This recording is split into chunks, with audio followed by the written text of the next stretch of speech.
Miguel Cabrera reveals the true timing of torque.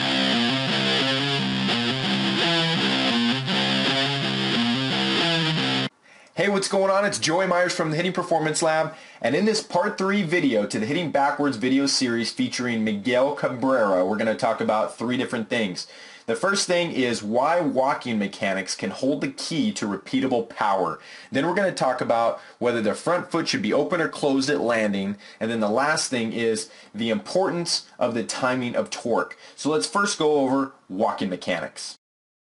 Alright, so what better footage to study walking mechanics than the 1960s Bigfoot footage featured on History Channel.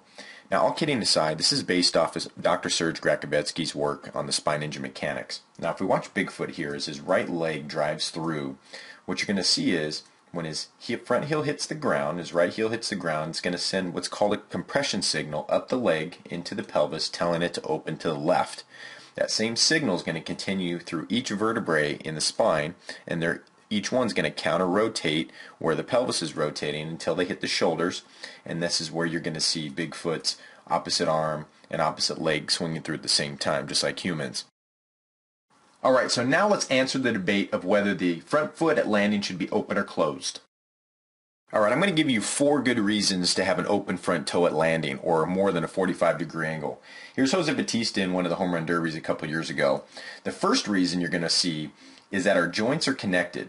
Most people know this, but just to explain it, if the front toe's open, the ankle's going to be open, which can open the knee and the pelvis.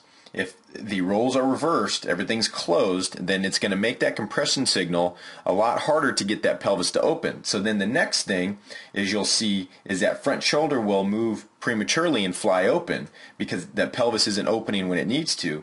The next thing is that compensation is inevitable, whether you see it with the foot peeling open or you see the foot skipping open, which you see with Miguel Cabrera a little later. And with Hamilton, you actually see his hips slide back before he opens. You can see these frames right here. They're under him, and then they start to move behind him. And this is a compensation because he lands with a closed foot. And the last thing I wanted to mention is that your pitchers, your Olympic athletes, your throwers, your shot putters, your lacrosse players, they all land with an open foot when they throw their respective objects. Okay, so we looked at the connection between walking mechanics and repeatable power. We've looked at the open versus closed toe debate on landing. Now we're going to look at the true timing of torque. Alright, so what's the true timing of torque?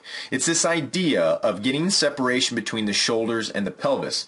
Well, this is where most instructors get this wrong, get the timing of it wrong, because they fire the hips at the beginning of the final turn and expect the shoulders to just lag behind. Well, as you're going to see with Miguel Cabrera here, before he even touches the ground with his front foot, you're going to see he's done the work already. This timing of torque happens before the final turn.